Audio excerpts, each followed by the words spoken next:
This episode is brought to you by Indie Insights, our bi-weekly newsletter and love note to independent film. Inside, you'll find tools, tips, and tricks vetted by industry professionals, independent films that will inspire your creativity, filmmaking events where you can rub elbows with filmmakers just like you, and so much more. The best part of it all, it's absolutely free. All you have to do is go to www.bonsai.film/subscribe, and within a few clicks, you'll be part of our newsletter community. Again, that's www.bonsai.film/subscribe to get Indie Insights, a free bi-weekly newsletter from Chris and Nick at Bonsai Creative.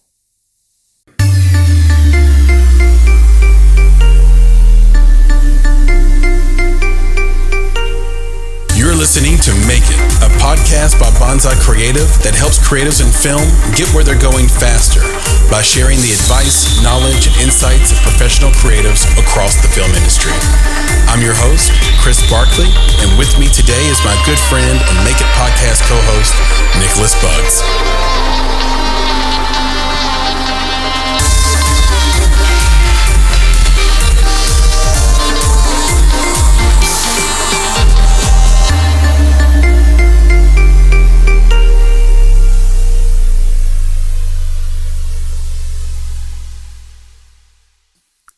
Hello, Chris here with another episode of the Make It podcast. And this is an Indie Talk week, and that means I have my good friend and co-host with me, Nicholas Buggs. Nick, say hello. What's up, man? It's good to be here, as always. It's good to see you, man. And we haven't been apart for that long. Yeah. So, I can't say that, I missed you that much, Well, okay, I still miss you, man. I still miss you. You should contextualize that for the people because they're thinking that you mean on this podcast, but you mean something else, don't you? I mean, in person, right? Because we got to be in person for a couple of days and do the thing. Of course, I'm flexing my tea. I know people can't see me move over a little bit for those who are on the YouTubery, right? Nashville Film Festival was just this past weekend and this past week. And it was a great experience, man. It was just a lot of fun, met a lot of good people, saw some great films. And I think it was just a really good experience. You and I go every year, yep. Right? I think you have a different role in this year's festival than you've had in the past. Yep. So that was really cool. We can get in on that. But it was just, I think it was a really good experience. And I think you've been told that this is one of the best so far. So really exciting to be a part of it. Yeah, it was a great festival. I really enjoyed it. We had incredible films programmed. And when we started attending this festival in earnest every year, I think it was about 2013, 2014. Obviously, we were just going as filmmakers, creators, producers, because the podcast didn't even exist then. And for the last 2 years, I've been going as a board member. And so it's been a nice progression. This year in particular, due to a promotion I got at the beginning of this year within the board, I'm the vice president of the board for the Nashville Film Festival. So what I found is the only thing that really changed there between this year and last year, both, board years, so to speak, is that people come up to you with feedback more often.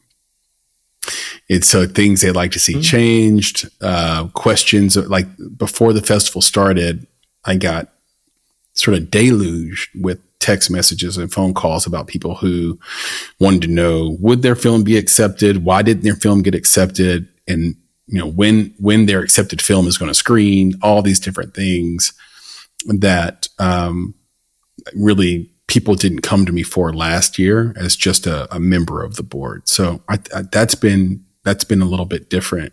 But let's talk about people coming to you though. I think that there's two sides to that, right? One, if they understand, you're walking around there with a badge on, yeah, right? And your special badge says board. Your right? special badge said board. I got you a board badge. Yes, but the badge yours was spelled B-O-R-E-D though. And that's the problem. But the badge says, come and talk to me. Oh, Jodeci. There it is. So that's what it is. It's a sign saying, come talk to me. Now, secondly, you invited it, which was great. Right. That is something that I thought was really nice, where you would walk up to people and specifically ask them and say, hey, what did you think about this venue? What did you think about the music? What did you think about the timing? Yeah. And I think, to be honest, what I saw was that caught people off guard. Like they were like, wait, what? Like I can comment on that? Like that's the thing that I'm supposed to do? Like, like I'll take this feedback back. We need that feedback. Like, how are we supposed to get better? So that's an example that I think other folks should definitely do, man, at other film festivals. Get out there, talk to your people. Don't just do the, shaking people's hands and showing up, but actually ask them how you could be better. I think there are people who are reluctant to do that as well. Like it's interesting because our board on this festival is mostly people in music. I mean, it's Nashville Film Festival, right? It's going to have a music element to it. That's just the facts of the matter. And as such, there's like a limited amount of interest. I shouldn't say that because I mean, they love films.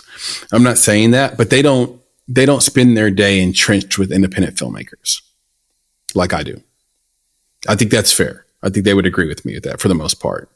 Maybe Will Lowry would take umbrage with that because, he's in that finance world and wants to be around filmmakers. But I still don't know if he's in like the intimate conversations about the creation of things though, like I am. And so, and getting to know these people on a very, very personal level.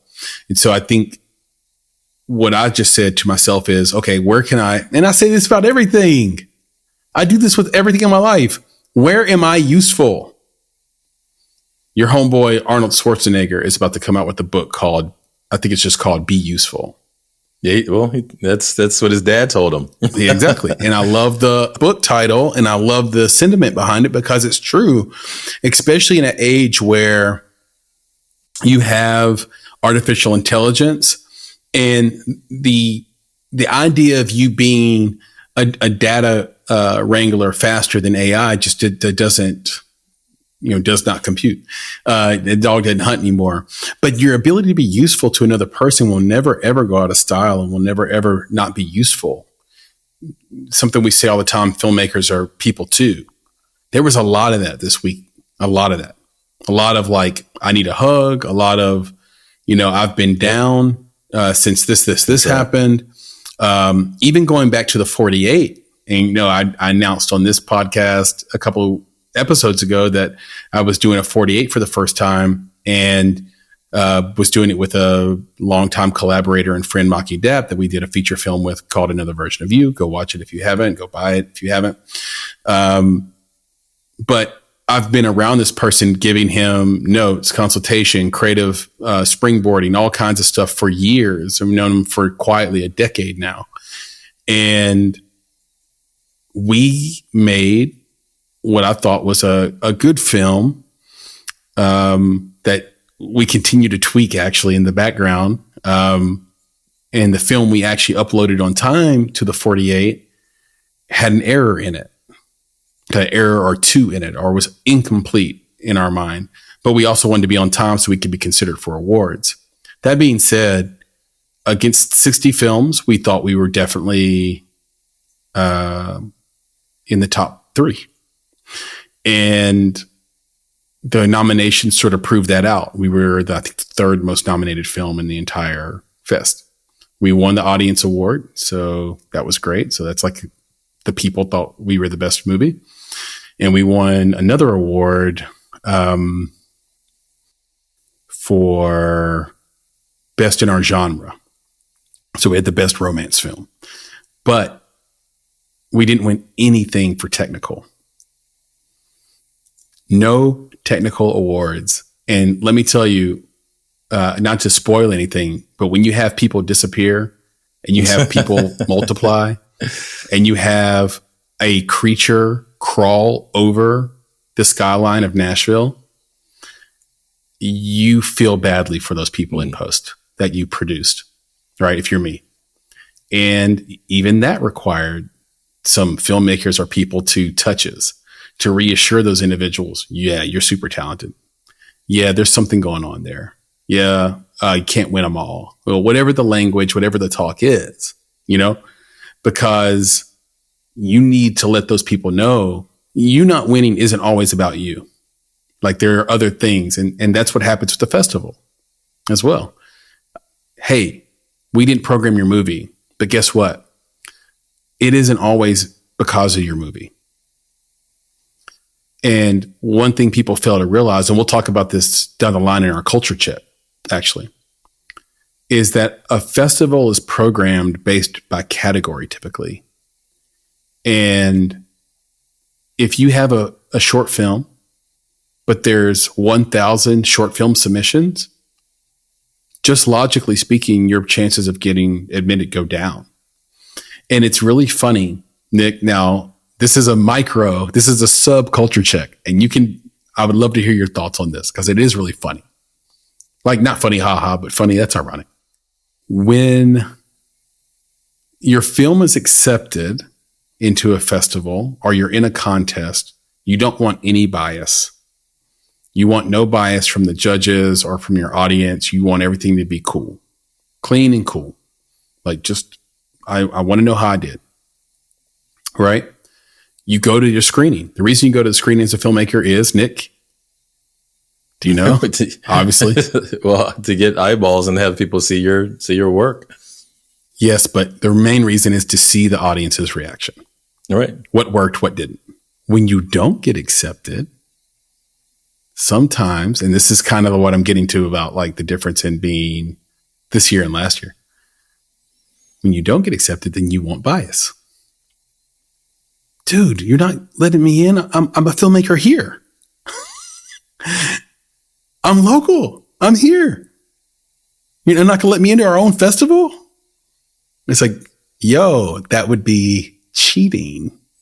Yeah, I don't know. Are you asking me to cheat? That's true on the front end, though. I think they want that. I think they want that on the front end. I think that they want that consideration. I know they want it on entry. That's what I'm saying. But not after the fact. I'm thinking that when they submit, I think in their heads they also think that they might be a shoo-in because they're local and you think they're going to win. They're going to win an award because they're local. Oh, not necessarily win, but enter. Right, get entry into the festival because they're either, like you said, they're local or at least they're known in the community. Right, because there is that factor. It's like depending on the size of the community. If you only have, I don't know, Nashville's bigger than this, but just give an example. If you only have 3 people from your community submitting, right, one would think that you would want to give all of them the opportunity to be seen because this might be one of their only opportunities to be seen. Right. So that's the type of thing. It's like, guys, there's only so many of us doing this. What POV are you speaking from? Are you speaking from the POV of the festival or the POV of the filmmaker? Of the filmaker, saying that, okay, so I agree with that. I agree that I would get in because of that. That's But if we let them in, then they all they're going to get is objectivity from there. Like they might get an audience award because their friends showed up to their screening, right? But there's no way that they can avoid the audience reaction. The audience reaction is pure. It's pure. It's that feeling you get when someone's smiling with their mouth and not their eyes. Like you recognize that. You see that. You feel that. There's a disconnect. You don't get to be free of that lack of reaction once you make a film that someone cheated in a sense. I know it's a harsh word, but someone manipulated the system to get you into the festival. That's the part that hurts people the most. It's like, it's the William, I've been calling it this for years, the William Hung effect. It's where everybody tells you can sing and then you find out you can't. And then you wonder what your whole life is. Yeah, but I think it might be slightly so different. We're not doing anybody any favors by and again, you put a condition on it that isn't 1-to-1 with NAF, right? Like small community, if you have, because what I said was 1,000 short films got submitted. Yeah, we're not going to give preferential treatment to the three that were local. Yeah, and that's what I mean is that from the filmmaker perspective, it's an international film festival. Yeah, from the filmmaker perspective, that's what I'm saying is that's how their mindset could be. And and I push back a little bit on the objectivity side is like when you say like a filmmaker goes to the screening to see the audience reaction. I think that's true, but I'm not sure that that's the primary thing. Sometimes it's to showcase your art. Some filmmakers, aren't necessarily as affected by the audience, depending on who the audience is. Right. It's like you could be like, well, they just don't get my art. Or you do get the 5 people who clap out of a silent room. Right. And it's like, well, hey, they got it. Right. Or they liked it. Or it's people didn't like it and you learn from it. Right. And you take that for the next thing. But what you're happy to have is to have had the experience to experience that. Like you had that opportunity, right? And that could work. So I don't know if it's all bad. We might agree to disagree on that point. On your merit. I think it's still like I had the opportunity. Plus, there is value, and we've seen this in saying that you've been accepted to the film festival, right? People take that because the thing is, if you take the acceptance outside of the film festival world, no one knows whether or not your work was good or if the audience liked it. But they did hear you say you got accepted to the film festival. So there's cachet in the acceptance alone. So there's value to that as well. Again, I get it. People, can get hurt and will get hurt if the audience doesn't like it. There's value to all those things. No one's questioning that. Yep. I mean, the ego boost you get when you see that accepted, it's like getting accepted to college. But one does not go to college for the acceptance letter alone. Like you, exactly. That feeling. They go and get educated. So, but they can take it. I would agree to disagree with you on the word primary. I would not use that. I would think that is patently sort of wrong. But because everything has an audience. If you do a TED talk, there's an audience there for a reason. Otherwise, just do it at home. There's when you have an art gallery for a painting, if people don't show up, that was a failed art gallery. If one person showed up and liked your art, it doesn't matter. It was failed. So there is an audience. Yes. Did it feel good? There's a built-in audience that you got a showcase. Yes. It's great that you got a gallery. It's great that you did a show. You feel great that someone would be willing to give their venue for your art. But if no one buys a painting, that's really what you're there for. And I just think if you really, really made a thing, like I said, I started in music. I've said that a million times on this show. I've never met one performer, one musician that was good, that didn't want their music to be heard, and then understand and get the feedback of whether the album or the song is doing well, or people liked it and received it. Does it feel good to release it? Yes. Does it feel good just to make it? Oh, I know a lot of artists that just make it to make it, even if the songs aren't good. Oh, it feels great because you get it's one of the first things my mentor told me in music. He said, independent musicians will make an artist so they can show their mom they made an album. I've never forgotten that because it's so true. Yeah. And I'm not even talking about the business of it. And that's what I'm saying. I'm not talking about that at all. I'm just talking about getting into the festival. And, like I said, I believe that that primary thing is to make sure that people can see your art.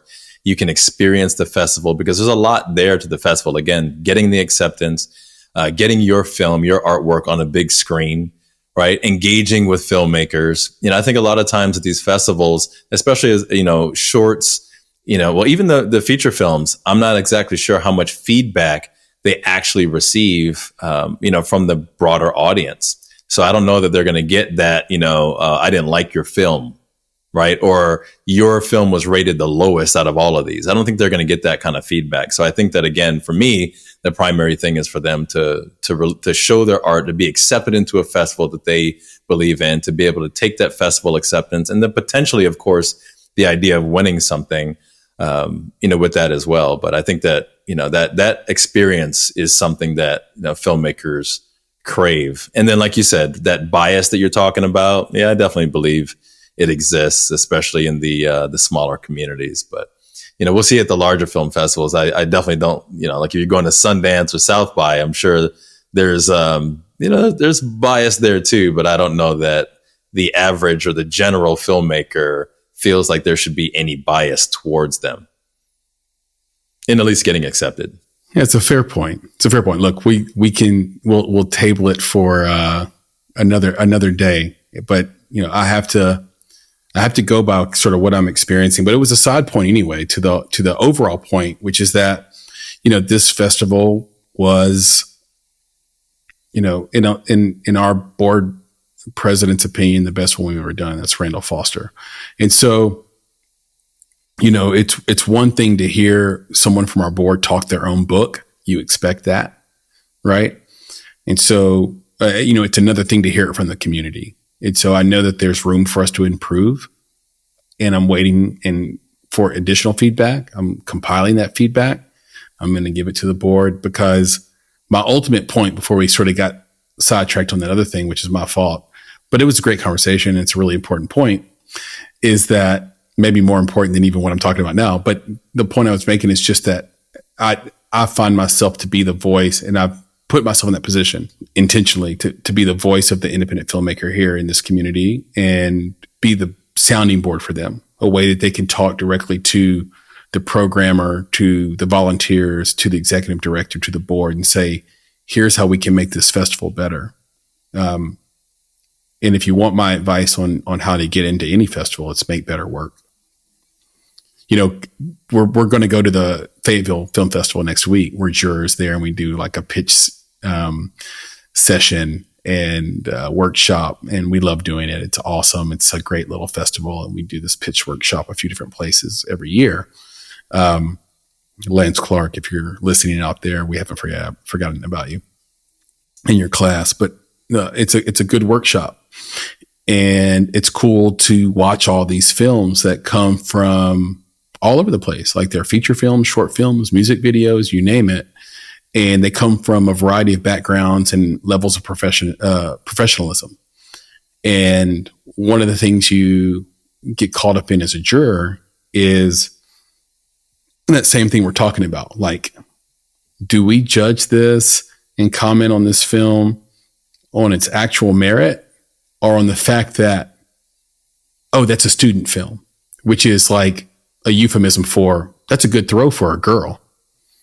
Like, I grew up with women. I don't like that. I hate that. That's a tough one. I don't like that. I think that's just tell me if it's a good throw, And so, and it is a tough one, because you do recognize those differences. I mean, if someone had a very, like, let's say DEI background, they would say, well, lift this person up because they don't have access to equal equipment and funding as this other filmmaker.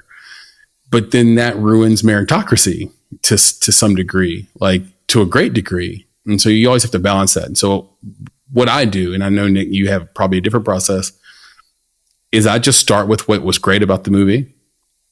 No, wait. No, you're talking about the way that you when approach. I'm a juror. Yeah, being a juror. Yeah. Got it. Being a juror. Sorry if that wasn't clear. So when I judge a film, and this could be in festival, out of festival, first of all, give notes. Don't just say you hated a movie or loved a movie or somewhere in between, and leave that uncertainty of like, well, what could I have done better? That's not helpful. So be somebody that's useful and helpful, per our comment earlier. So what I like to do is, I'll give it the rating, and I'll give the good note, then I'll give the note of improvement. And there are a lot of films like that where it's like, ooh, you had the bones of something really fantastic here. You had the bones of something sweet, heartfelt, and I know what you wanted to do with this. I know when you went to sleep at night, this is what you thought the film was going to be, but here's what happened. That's all. Here's what happened. And I think as long as there's a way to get those notes back to those filmmakers, they can be really useful in that next project. And you can reserve those people who spent so much money, time, effort, expertise, experience on a film that legitimately was unbelievable. You can give them their flowers, versus, a situation we were in a few years ago where it's like, there was a film that was clearly better than all the rest, but it almost wasn't going to get its flowers because the other film that was like the second or third best, was a local fave. That's a tough one. I think we made the right decision. So Yeah. So I think by giving the right film his flowers. Yeah. So I would say that, every festival probably does it differently, with respect to the judging. We can just. I'm drinking Willet, by the way. This is right. This is we can just be straight up and say that they do. There's ratings. There's not a single one, right? For some of the stuff that we've been involved in, where it's just like a 1 to 10 or a 1 to 5, or even at the film festival at NAF, they gave you a 1 to 3 as an audience member. I don't like it. Yeah, I won't even get into that. 1 to 5. They used to do 1 to 5. We used to do 1 to 5. Right. 1 to 3 is really tough. Yeah, it's because it only gives you really 3 options, right? You either hated it, right? It was middle of the road, or you loved it, right? Like that's pretty much all you got. But anyway, so we get things like you got to rate it, 1 to 10 on direction, on cinematography, on audience appeal, on pacing, on structure, right? There's a lot of different things that you will, rate these films on. So there's a lot that goes into it, and there's a lot of attention. No editing. Yeah, there's a lot of attention that you have to pay when you're watching each of the films. And, you mentioned, like, you and I have potentially different perspectives on how we watch film in general, right? Because I'm one who's definitely looking at the technical stuff maybe first, where you're looking for more of the connection.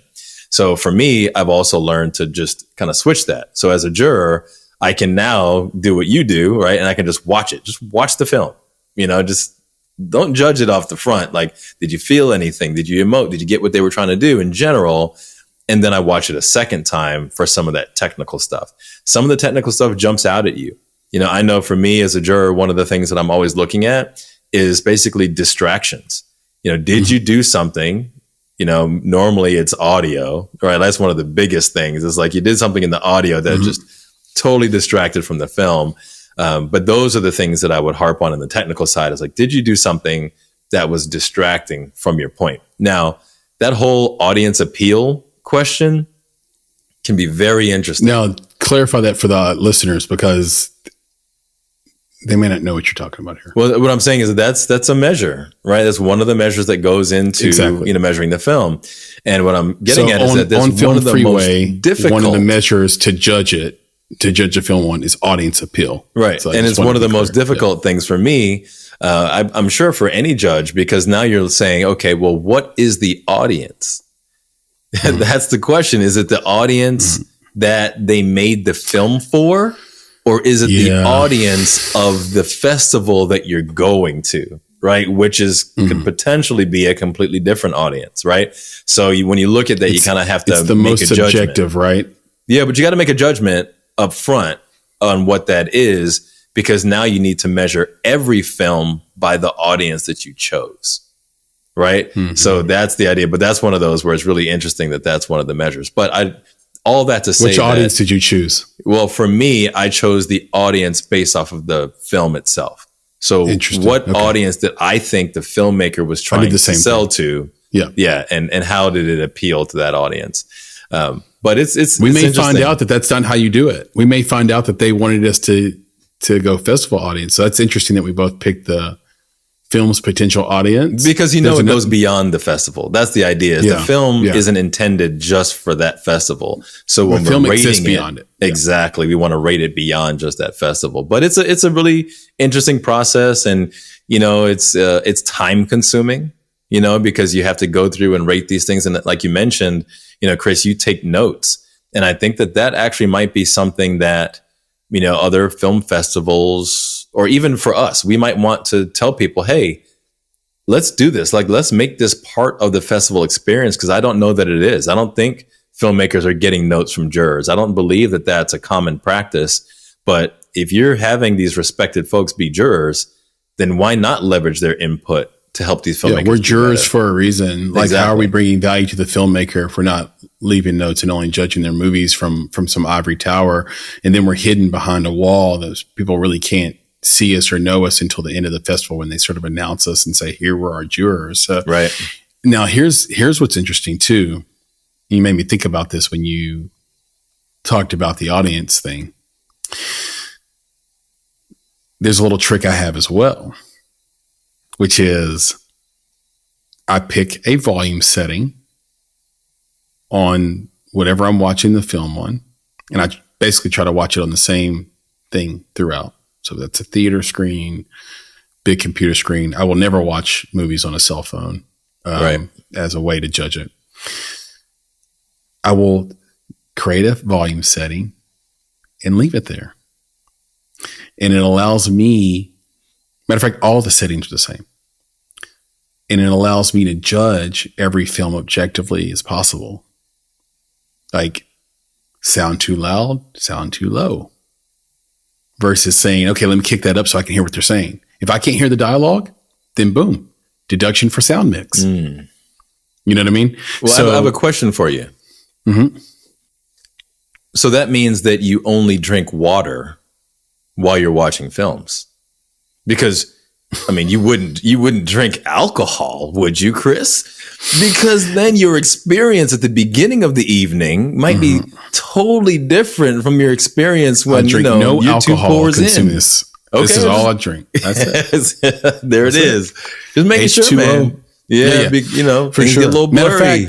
Matter of fact, I was watching films till 12:30 in the morning last night. Very unhealthy, and I felt myself getting tired, so I just stopped. Didn't watch that movie. Very Saved good. it to the next day. Like, nope, not watching it. Not watching a movie tired. And giving it. I want to give it. You know, my dad used to say, anything worth doing is worth doing well. Like, you know, you could be. You know, it's one of those cool things I remember from childhood. It was like, don't worry about money. Worry about being great. And always know you'll never be the greatest. There'll always be somebody better than you. But if you focus on being the very, very best, then the money will come. And that's been true in my life. So I think for me, I just want to be the best juror I can be. And I don't know where that leads me and you, but the focus is to do an honest, solid for, you know, these filmmakers. That's we take it seriously, man, because, and like you said, the feedback loop, you know, I think would be important too. But we've got a note on that, man, you know, and if I could introduce, I feel like it's time. You know what I'm saying? I feel like it's time. I'm going to let you take it. I'm going to hold the baton real quick. And I'm going to be like, it's time for a culture check. But I'm going to pass it on to you, bro, because I think that you got a really good point. Because we're talking about, you know, there's a certain responsibility that we have when you review a film. Yes. Right. There's certain things that you have to do. And I think that, you know, I've spoken on this before because of my experiences looking through films on IMDb. And you know how I get, right? When I see some of those 1 stars going on and 2 stars and stuff, it's like, what are you getting? It's very interesting, right? Yeah. You know, like, what are you doing? But you just recently, you know, we had an experience that you wanted to speak on in the culture check about this. And I just feel like it's the perfect time to do that. Yeah. And I appreciate you being so enthusiastic with the call of the segment. I mean, man. every freaking episode, you get it a little bit grittier and a little bit more ridiculous, which makes me really happy. I'm in there, bro. IMDb ratings that you just mentioned, by the way, before I dive deep into the situation, I don't understand how the IMDb rating correlates to the Amazon rating of the same movie on Amazon. It's so weird. It's like your movie, let's say there's a movie that's rated 6 on IMDb. Okay. Or IMDb Pro. You will go find that movie and it'll be 4-star out of 5 on Amazon. Oh, that's that. Well, yeah. Got it. Yeah. Like it's the same company. I just don't know. Like is the left hand talking to the right hand?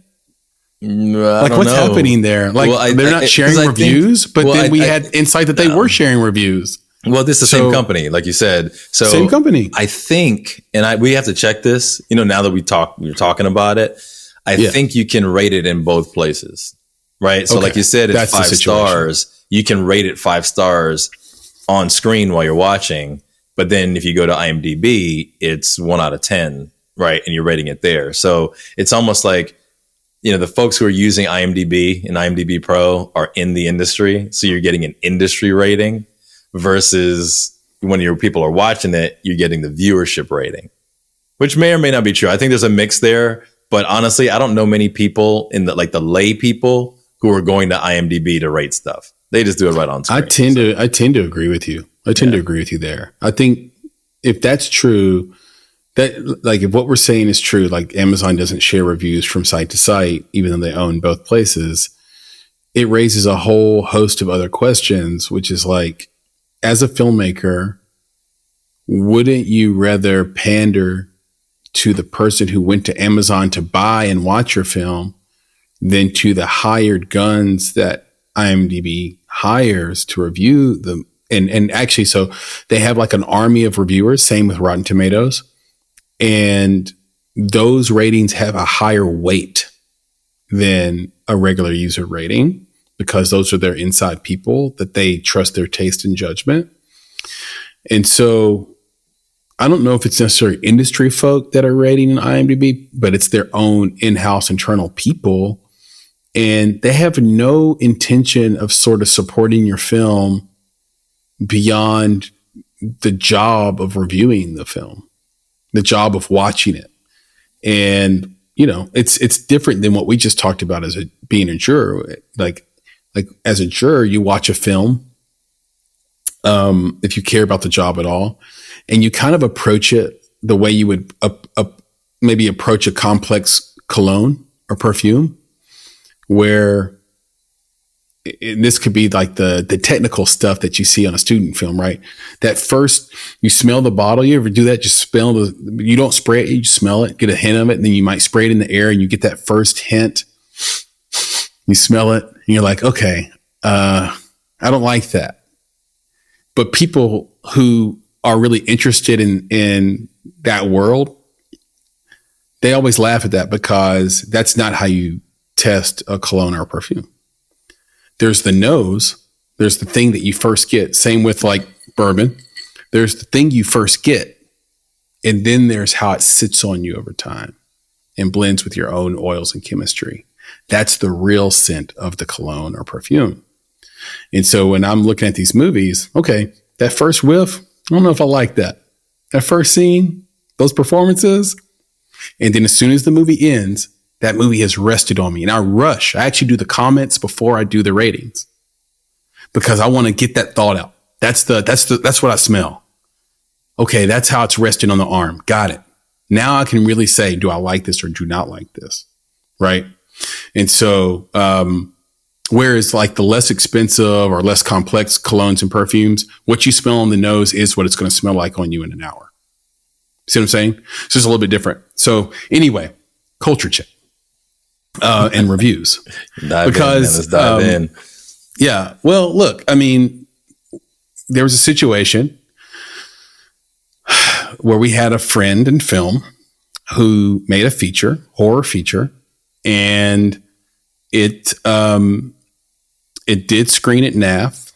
It has made other festivals, and we had a journalist and filmmaker on Twitter /X sort of following the festival, following along with every film. And there were really some complimentary things and objective things that I thought he said about the festival, good and bad. I won't say this person's name or account because I don't want to bring attention to him, positive or negative. But yeah, and it's not necessary for the conversation. It's not necessary for the conversation. But with this particular filmmaking friend of ours, he kind of changed his tone from objective journalism. And I'm a journalism major, so I feel like I'm qualified to talk about this a little bit, right? And I've worked in journalism. And he went from objective journalism where he wasn't sort of writing himself into everything, although he did do that. He did editorialize sometimes. And then went sort of into personal things about this filmmaker. And when you make a feature film, no matter what the budget is, no matter what the complexity of the film is, it is so hard and so collaborative. And he even said it in his tweet storm, making a film is hard. That's the true thing he said. It is hard. And so therefore you have to be considerate about, especially filmmaker to filmmaker, you have to be considerate about how you review and criticize someone else's film. And the way he did it, it was done in such a way where it was hurtful. It was hurtful to the filmmaker. And it was designed to shame my festival on one hand, and then chip the confidence of that filmmaker who basically makes a feature once a year. And I just think that there are so many more constructive and better ways to tell a filmmaker you didn't appreciate their film than to go on a public social media forum, go on a multi sort of message thread rant about how mad you are that this person gets opportunities and gets programmed in on festivals and maybe you don't. Yeah. So, yeah. And so for me, so I read it, I read the thread. There's a couple things that I noticed, right? I noticed that what you mentioned, that it did seem like an attack on a person, which I think is just completely unnecessary. But the other thing that I noticed is that there was, I think, only, one comment, right, on the thread. And I think that was just him commenting to create the thread, right? So it's not like there's tons of people reading this or paying attention. Well, what you do on X is look at the impressions. So it had, it had some impressions, but people aren't agreeing with him. Right. Exactly. And they don't have anything to say about it. So that's the next thing that I looked at, right? And again, it's not high numbers, right? There's not a significant impact here. So the first thing I said, like, yeah, it sucks. But to the filmmaker, I would say, like, it happens, let it go, let it roll off your back. This isn't important to you. Yeah. Right. It's just not. So walk on, move on. You had a lot of people who told you the opposite, right? So this is one versus all the people who told you different. So walk away. So it's really our conversation on the culture check is really less about the filmmaker that we're talking about right now. It's more about the critic, because again, as you said earlier, filmmakers are people too, right? Like, don't be a jerk. That's the bottom line. Like, there's no reason for it. Like, don't attack these people. Right. I find opportunities to actually provide, do your job, critique it, right? Yeah. Offer insight into action. Like you said, don't blast the festival either. What good comes from that? None comes from that. So that gets back to my concern about, I mentioned IMDb earlier. Again, the 1-star reviews and this film sucks and all this stuff. It's like, go ahead, you make one then. You make a film, right? Like make a feature film. Do it. See what happens. It is not easy, right? And then the other part of it is that your vision, right? Your vision for what that thing should have been might be completely different from what the filmmaker's vision was. Right? So they're not making it for everyone. It is impossible to do that. So you're not liking it doesn't mean that everyone else should dislike it. Right. So it's like, again, provide critique, provide insight into action. What could have been better? What missed for you? Because then the filmmaker, again, if you're being somewhat positive about the critique, positive being that you're providing insight into action, filmmaker can see, well, is this common? Is this a common sentiment? Is this something that I should address? Right. Or is it the one and only comment? But yeah, that's the first thing when I read that, man, I was just like, you're just being a jerk. Right. It's not necessary. So, all right. With that in mind, like you said, that this individual considers themselves to be a filmmaker as well. And if this person considers themselves to be a filmmaker, then I think that as a fellow filmmaker, it is irresponsible. Yeah. Right. It's more irresponsible than if it was just, again, like I mentioned before, a lay person providing a critique. If you're part of this community, and you're doing this to other people, it's like, man, kick rocks. It's like, we don't have time for that. The community, I feel, is too small for that nonsense. Yeah, it's a bold move in a small film community.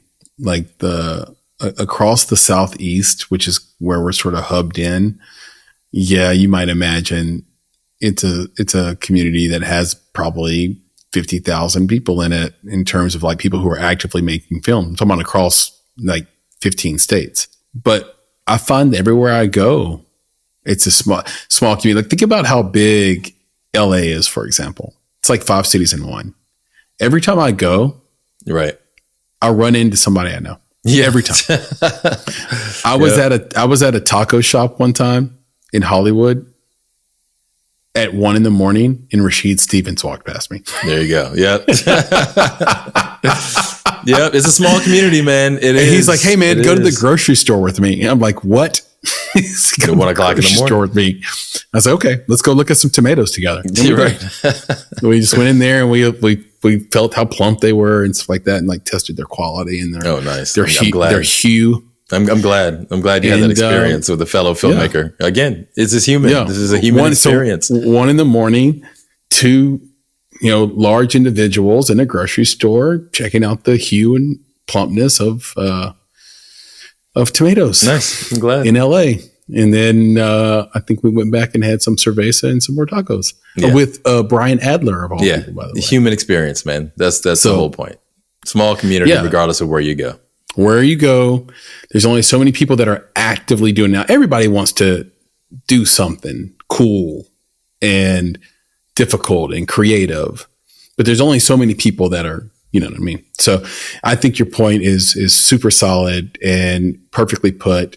I enjoyed that culture check. I'm glad that we brought it up. We got to address something that's a little bit sort of inside baseball, but I think true and meaningful to every person that's out there making films, because at the end of the day, when you make a film, you will have to circle back and come around to reviews from your own community and from other filmmakers that want to be you, other filmmakers that admire you, and from the industry and from applications. And whether we like it or not, whether you think you're in a game or not, you are in a game.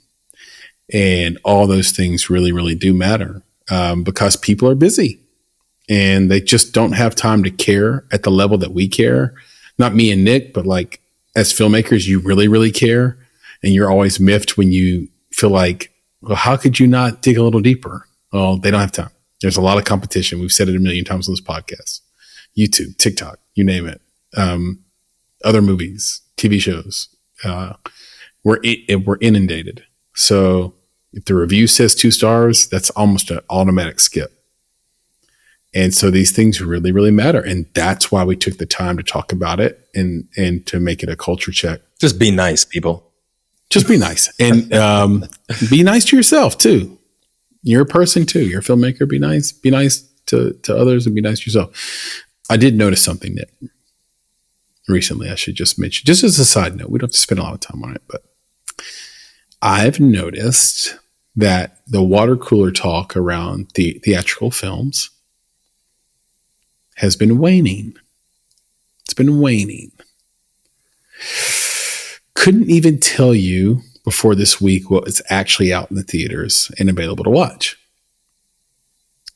So I know that Paw Patrol came out because the guy who wrote it, we follow him on Twitter/X. I don't know if he follows me or not, so I don't want to say that. He could.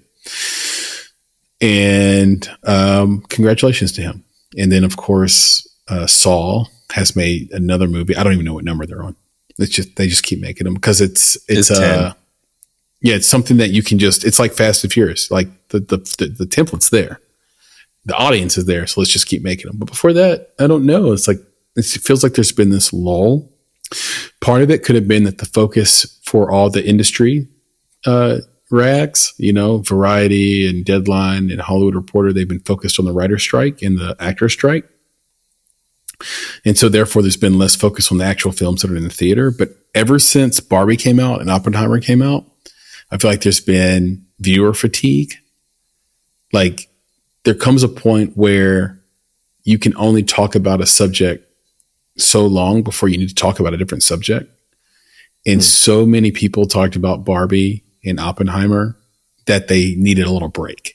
Now, producer Elise says that her friend group is super pumped about this prequel to the Hunger Games, and rightfully so. I loved Hunger Games, especially the first one. I thought that was actually supreme filmmaking. I thought it was great. But I don't know if that's the general consensus across the board. I think there is a Oppenheimer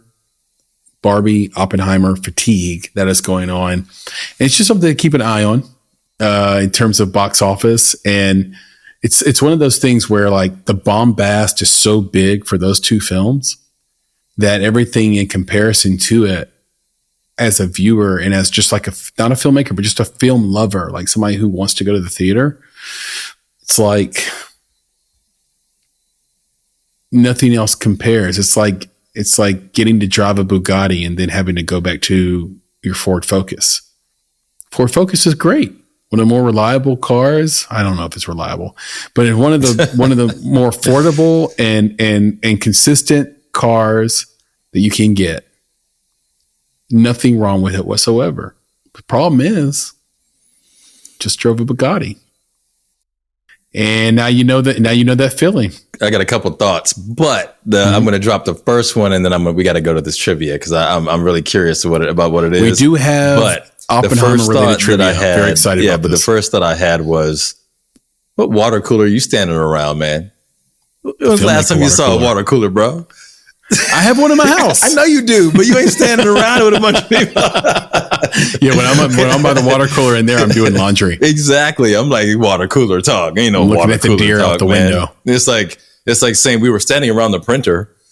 Mm-hmm. Nobody printing anything anymore, bro. It's not a thing.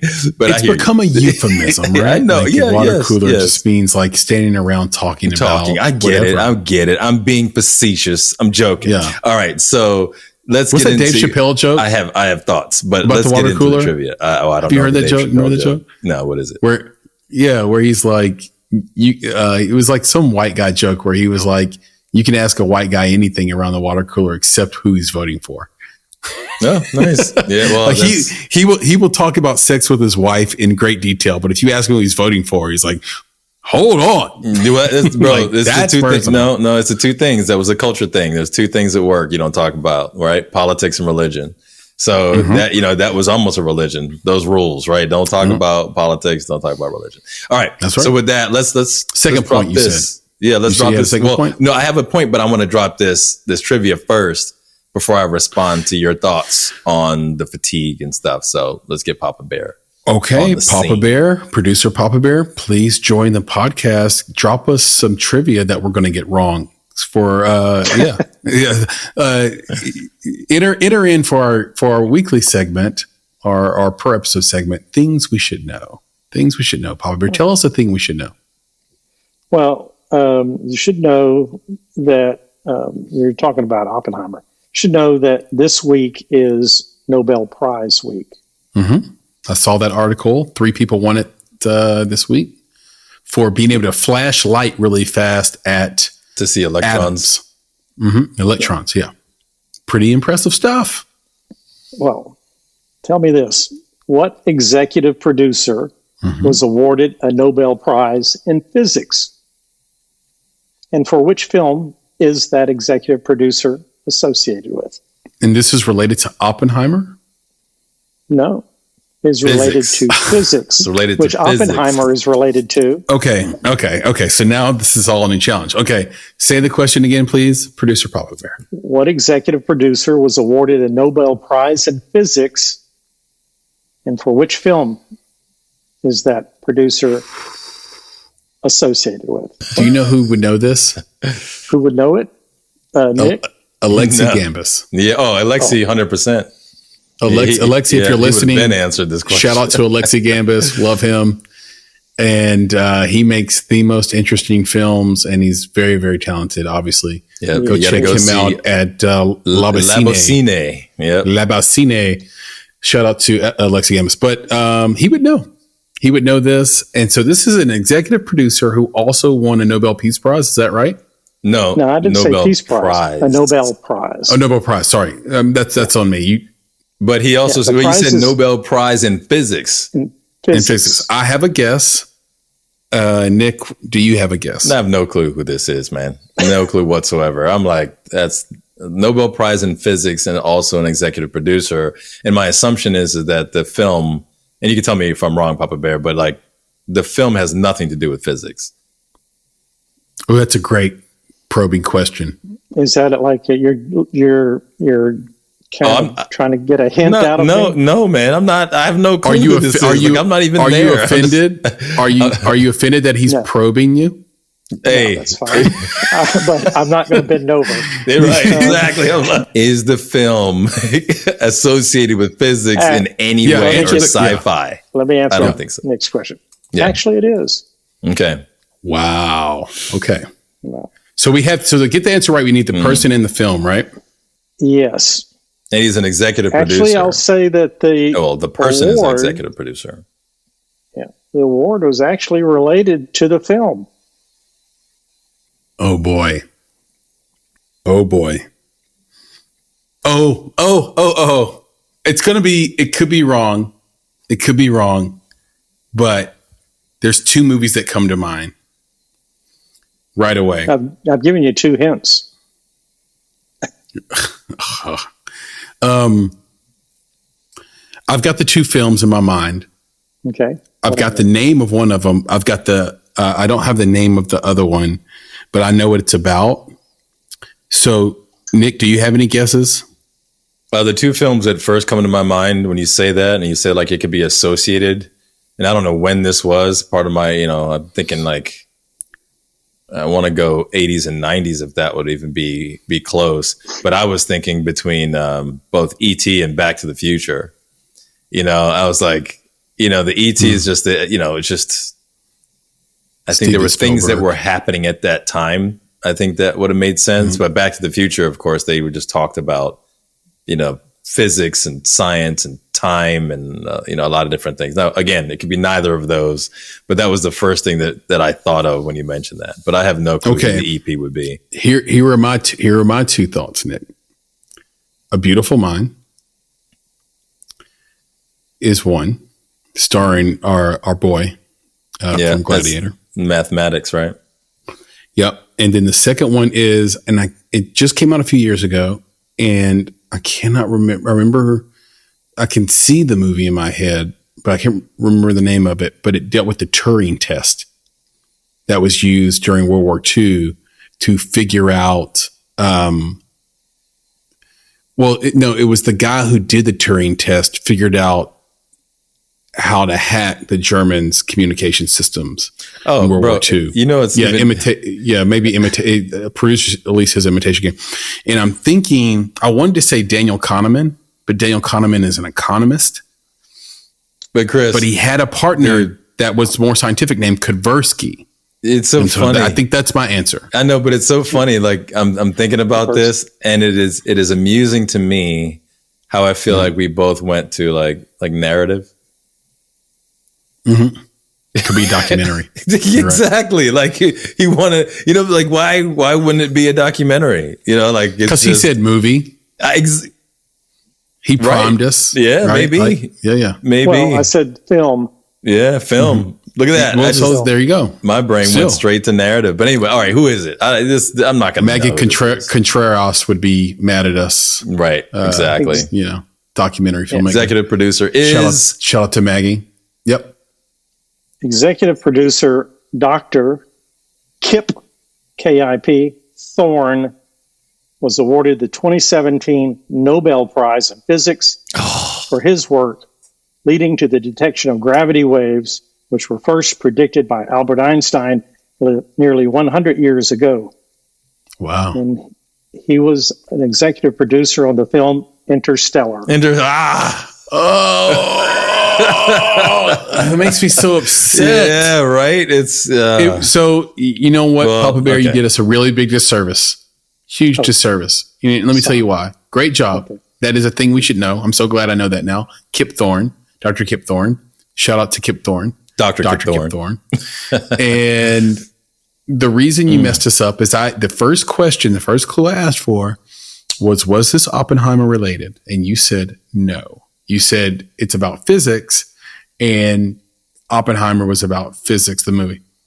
Yeah. It is Oppenheimer related. Both Interstellar and Oppenheimer were both directed by Christopher Nolan. Mm-hmm. So you messed me up. It's not. That wasn't the intent. It's not Oppenheimer related, right? It is. It's same director, same writer. Same writer-director. It's not. What are you talking about? Interstellar related. But listen to this little... Are you telling me that the writer and director are insignificant?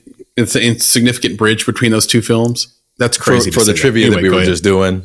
Yeah, it's not. Anyway, I might have guessed PB. I might have guessed. Here's what happened. Dr. Okay. Kip Thorne won a scientific bet against Stephen Hawking about the astrophysics theory that underlies this movie. As a consequence, Hawking had to subscribe to Penthouse magazine for a year. That's a thing we should know. I love it. That's a thing we should know. I like that. Here's another tie to another movie. This famous bet was depicted in The Theory of Everything. Wow. Okay. Look at that. The connections, man. I like it. Great work, producer. I like it. Yeah. It's what wonderful. a good trivia. That's wonderful. Okay. Well, I've had this for months. Been waiting for something sitting on it. scientific to come up. And we deliver. We should just do, we should just let you, we're going to, in one of these episodes, we're just going to open up the cameras and microphones to you and just let you just talk about science and all the things that are interesting to you. That would be the biggest mistake this podcast has ever made. Mistake in the making right there, bro. In the making. Yeah, the next episode will be me doing an MIM about the time I'll let Papa Bear speak for 30 minutes. The mic. You're right. There you go. All right. Well done, Papa Thank you so much. Well done. Yes. Thank you. We appreciate I feel smarter. Every time he gets on the microphone, every time he gets on the camera. That's right. I feel a little smarter, Nick. Yep. Cool. All right. So back to the point. We were talking about Barbenheimer and potential audience fatigue and stuff like that. So audience fatigue. Yeah. So I have a couple thoughts on that. And the first one is that the timing of everything that came after was also in sync with the actor strike. Yep. So writers and actor strike. So specifically the actors, they couldn't promote. Yep. Right. So the level of promotion that we were getting before, especially Barbie and Oppenheimer Day, it was just on another level. And then it literally went to zero. It was like COVID, right? Like you can't promote. You just can't do it. This might be the reason. Yeah. So I think this. So I think that's the critical one, but I do have a second one. Okay. And the second one gets back to kind of what you were saying about there's other movies in the theater. Right. That's the Ford Focus movies where they're like, those are good. That's reliable theater or at least that's reliable movie watching. Right. If you wanted to see a movie in the theater, there's movies for you to watch.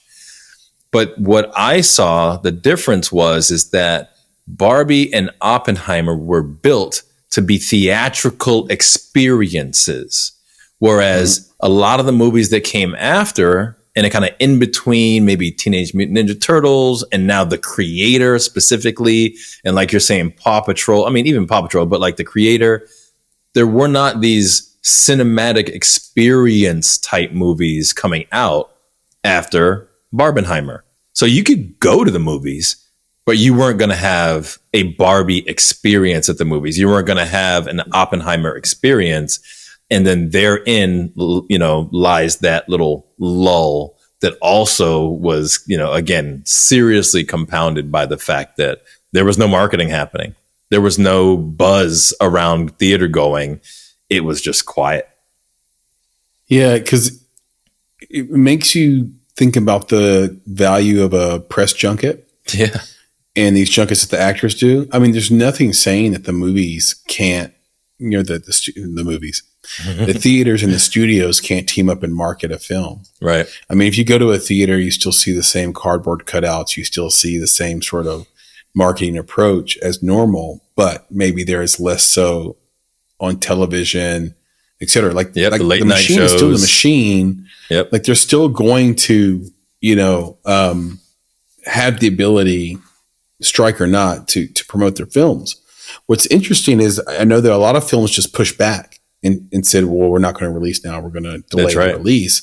So because we really depend on, it just goes to show how valuable and important marketing is.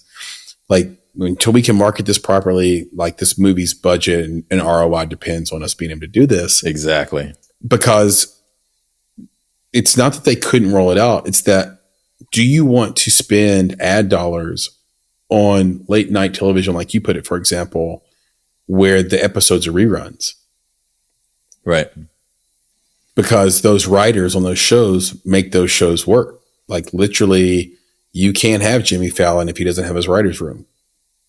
Yep. Right. And Bill Maher just came back, first episode back last week, which I'm curious how that's going to turn out, because it was weird because him and Drew Barrymore kind of like, I guess some writers felt like they were scabbing, and then the strike got resolved the next week. Yeah. So no harm, no foul, or no, we took receipts. We remember. Yep. They're taking receipts, bro. They're taking those receipts. They're not going to let them off easy for that. Their shows are back on, and I watched Bill Maher, and it was a good episode. Sounds like their writer's room is still writing good content. They're not like upset that they had their job back. So at least in that writing room, it seems to be working okay. But I just wonder, sort of, he got called a lot of names, and maybe that's the end of it. He got called a lot of names on social media. She got called a lot of names on social media. Maybe that's the end of it. Yeah, maybe we'll see. But we'll see what happens as it progresses, and hopefully the actor strike ends soon. I know that for the WGA, they felt like they got what they asked for, and in some cases more. Producer release says 3 of Barrymore's writers declined to come back. So there you go. Yeah. Keeping receipts. Yeah. Keeping receipts. There you go. And those writers have to feel pretty good about their job security, right? They must be great writers, because they're like, we'll quit that show and go to another show. We'll get hired. Right. I know a lot of writers, and this is just from our talk with like Charla Larston, for example, like, yeah, you don't have that kind of security sometimes, depending on where you're at in the writer hierarchy in a room. Like, you need that job. You want to keep that job. But for the most part, those writers got what they wanted. The union got what they wanted. And in some cases, a lot more than they asked for. Some cases, less than they asked for, but like a wait and see. Let's get some of these things are sort of like data dependent, like the residual that a writer might get based on the popularity of a streaming show, for example. I'm curious to see how open and honest the streamers are about the popularity of a show, or how they change their marketing approach based on the popularity of a show, or if they'll just be straight up and say, look, this show's popular, we should pay you something. I think the issue is writers and everybody that's historically involved in the movie industry, film industry, is dealing with corporate entities that are also in that industry. But when you talk about a streamer, you're talking about a Silicon Valley tech company that happens to make movies. And it's just that nuance makes all the difference in the world.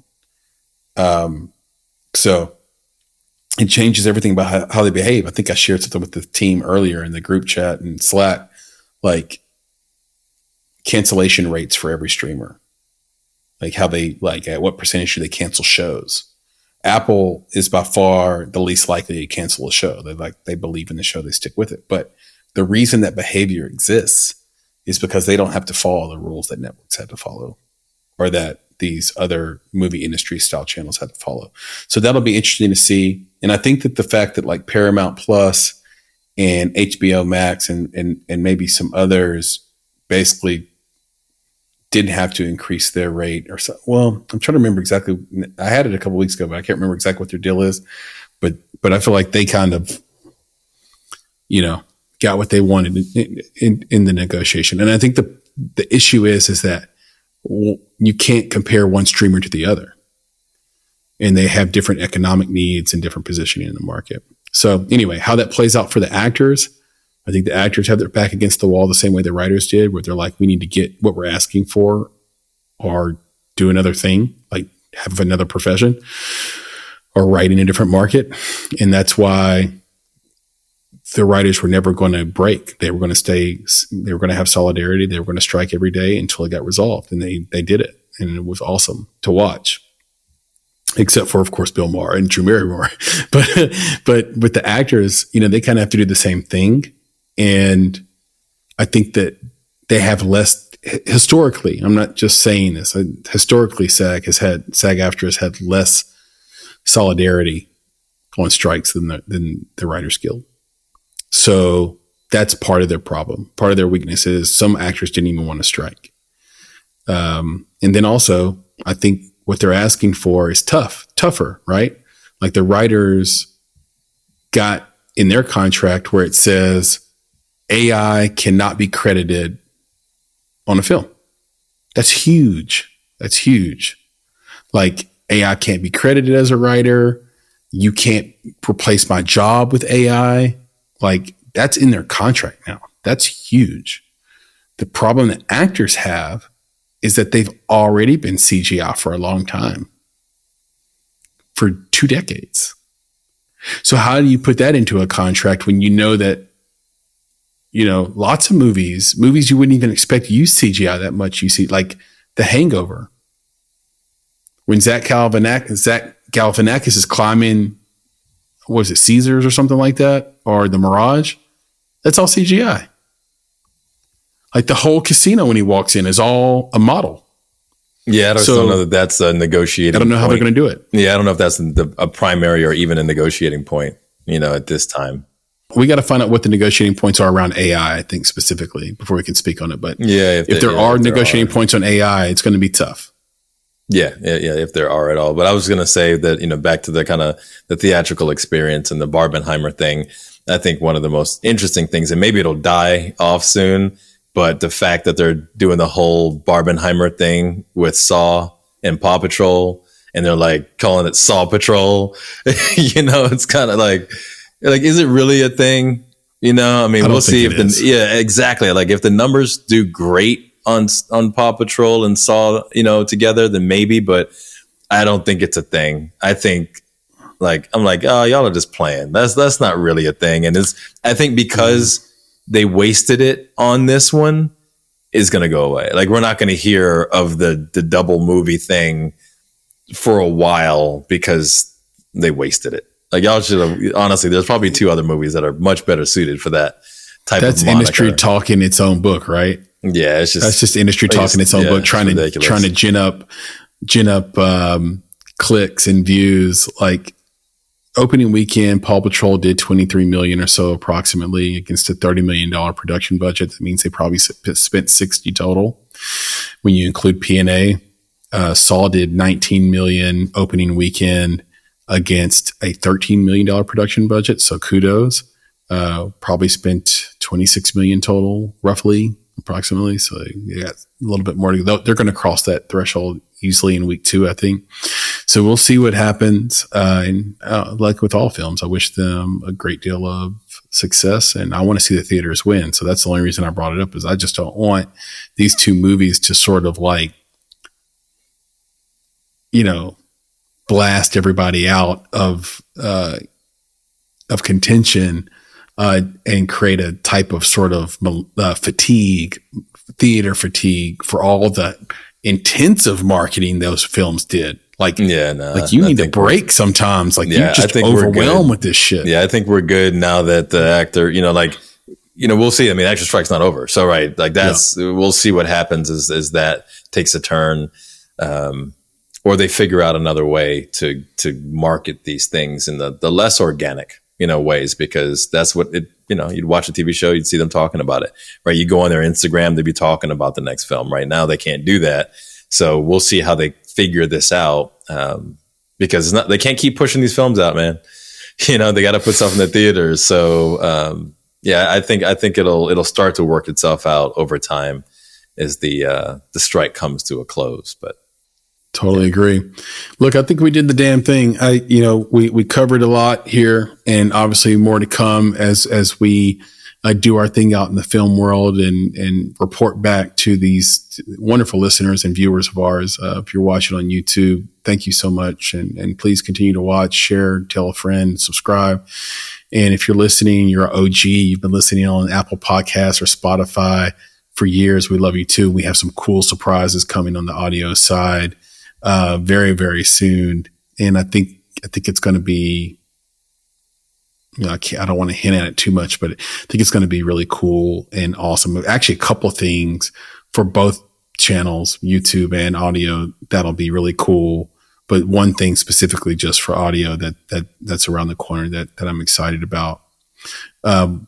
Before I go we wrap this thing up, I should say, I do just want to say shout out to some of the best films that I saw or that we saw, Nick, at the festival. I know that you had to leave a little sooner than you wanted to from the festival. I got to see those sort of back end films, but Asleep in My Palm, shout out to Hideout Pictures. That is a flat out wonderful movie. So if you get to see on streaming, because I don't know if it's going to do a theatrical run, although it's well deserving of it. The female protagonist in it, I need to get her name. If we get a chance to cast her in anything, we got to do it. She's unbelievable. She's unbelievable. She's so Asleep in My Palm, wonderful film. Shout out to a French film called A Taste of Things.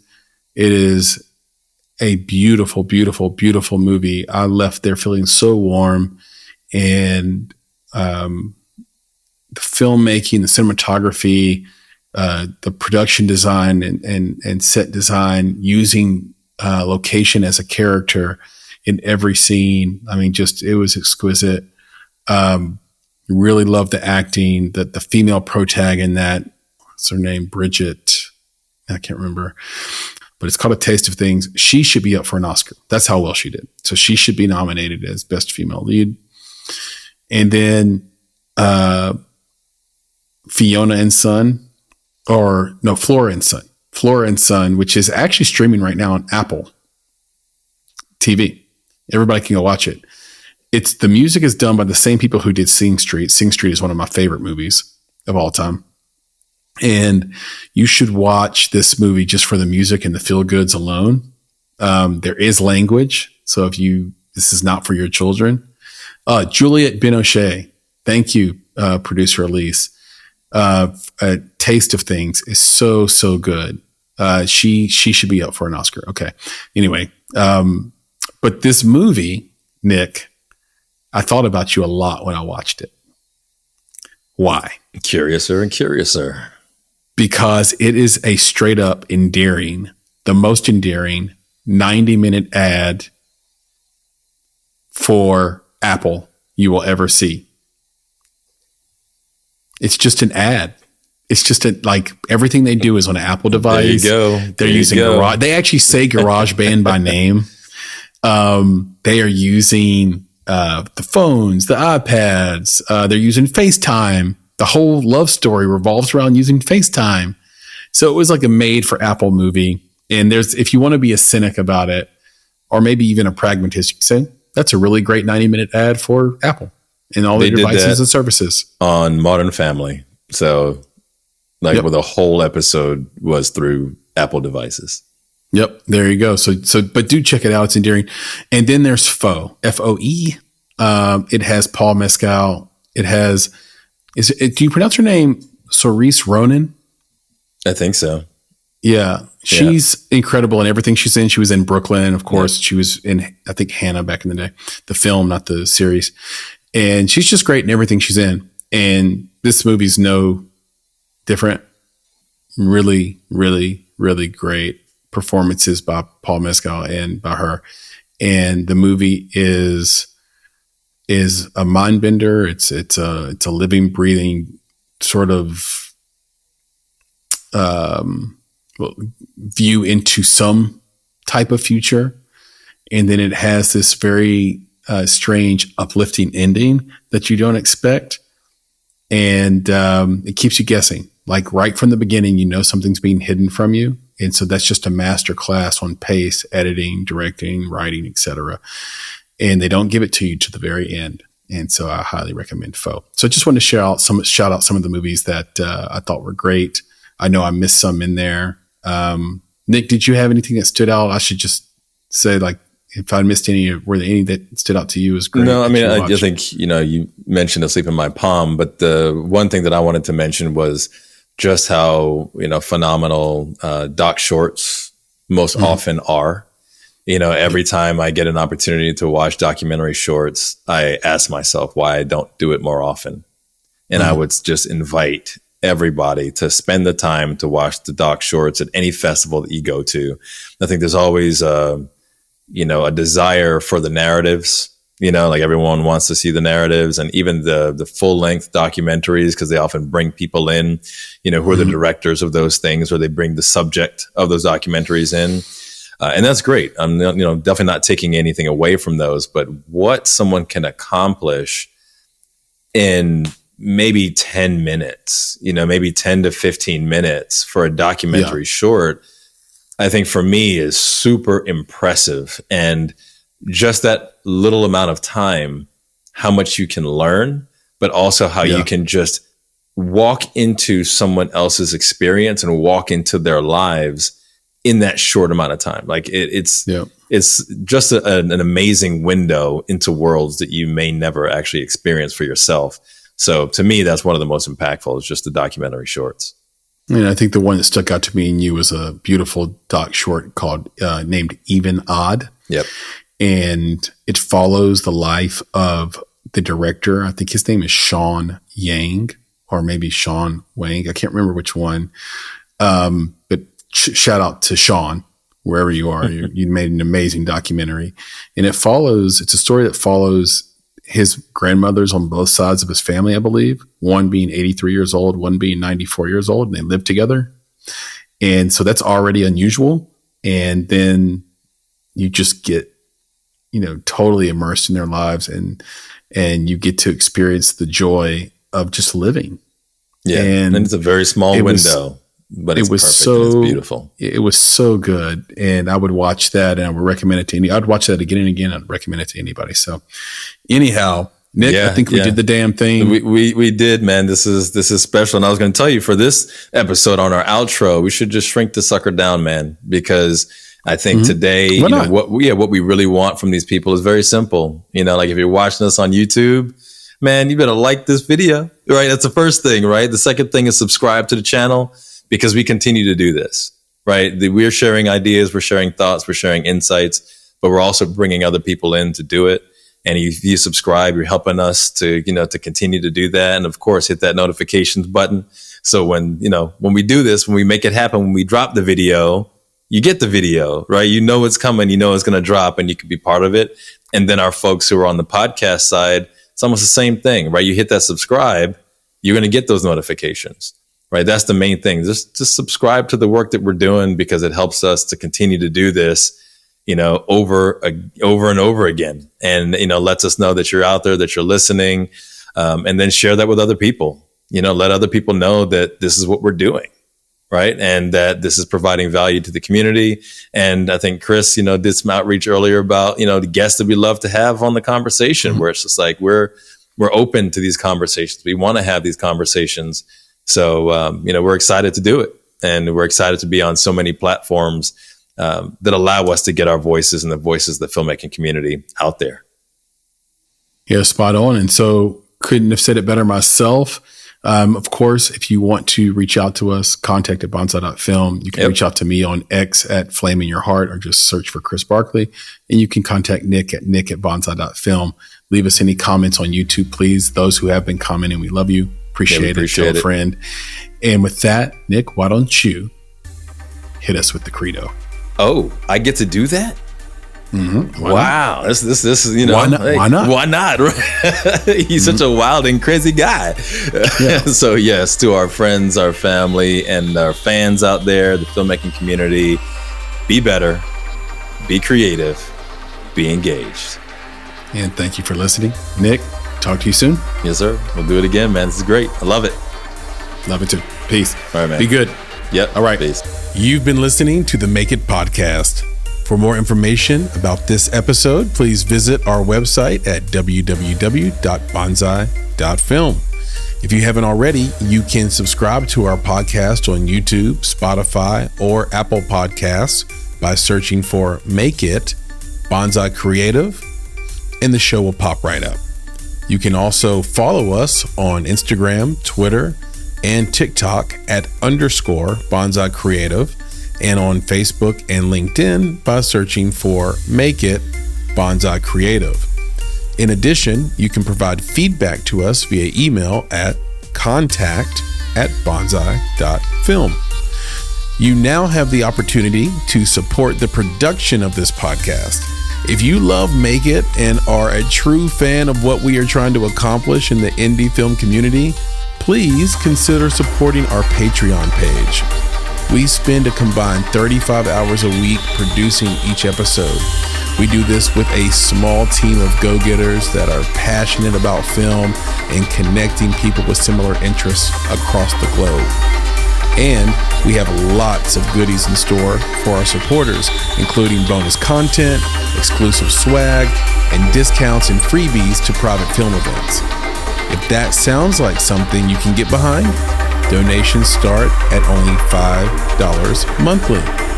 And of course, if you're looking to take a big step toward your film's financial success, go to www.bonsai.film and click on Services to explore our unrivaled approach to film marketing.